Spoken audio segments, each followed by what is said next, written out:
This is chapter 28 of Shaar HaEmunah, written by the Middler Rebbe. B'kol haniskrael yuvan oshikasav matan Torah Anochi Hashem Elokecha asher hulu. I am the Lord your God who took you out of the land of Egypt. And what the Middler Rebbe is stressing over here is the word Anochi. Anochi dafka. So what's this? Dihine lefi hamuvan we call hanizkrael yesh gimel madregus derech klal.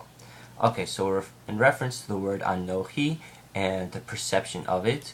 There are three general levels. What we're going to talk about is the general level of perceiving it on the neshama, on the soul level, how the angels perceive it, and there's actually, and the third level is not just angels, but angels referring to this gashmius, physical world. So there's us, our souls, the really, really high angels, and then the third kind, which is the third level, referring to the physical angels, that over the Umas Ha'olam, the Ein Shadim, meaning they are over the 70 nations of the world. Okay, let's see inside. Ha'alef bechinas hasagas hametzias she'enu boi brias seichel anushi. So the first level is of understanding of the Creator on a the first level of understanding the Creator is at a level of hasagas hametzias. You understand the existence of Hashem, but not in a way of seeing with your intellectual eye. Sorry, but it doesn't happen at that level. Ela v'hasagas seichel lavad. So it's not like you're seeing it with your intellectual eye, but rather you're just simply understanding it. You have a certain hasaga in what? The metzias of Hashem. So you don't see it with your intellectual eye like in such a high ruknius level, but with your with just understanding alone.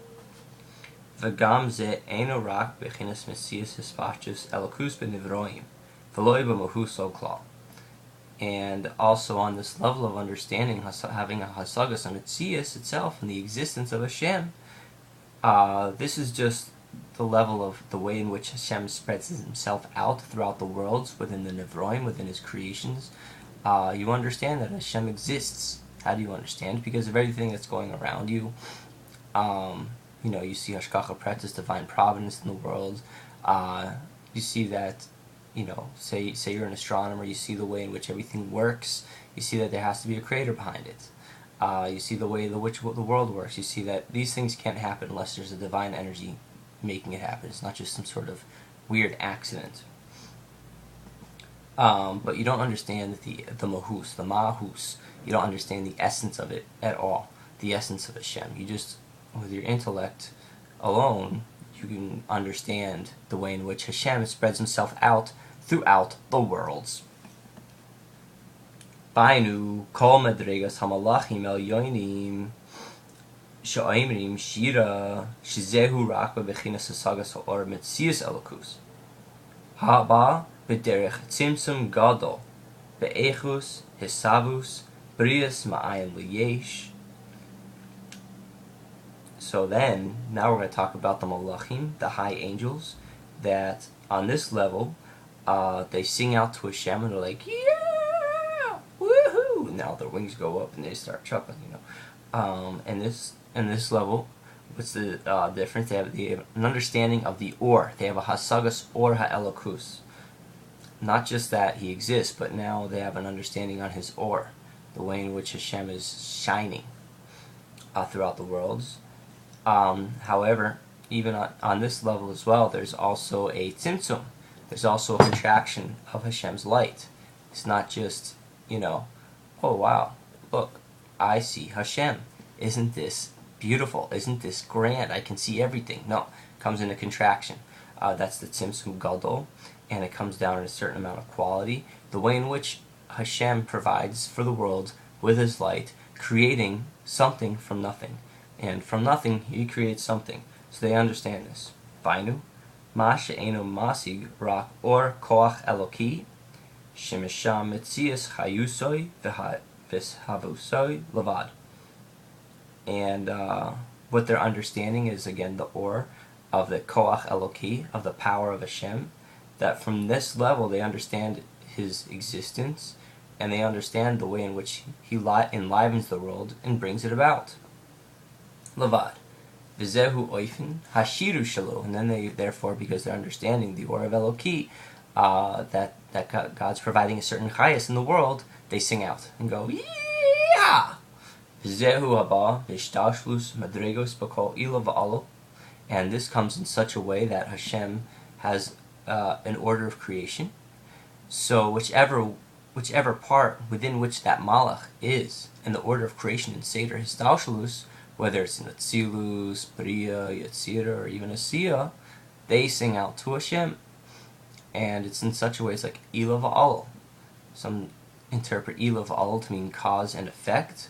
Others understand it to mean more directly, you have a point, and you have the derivation point from which it came. That's Ila v'al. Lefi erech kol echad. And each one sings out to Hashem according to where it stands, depending upon where it is. V'kol olam lefi erecho. And each one according to its way.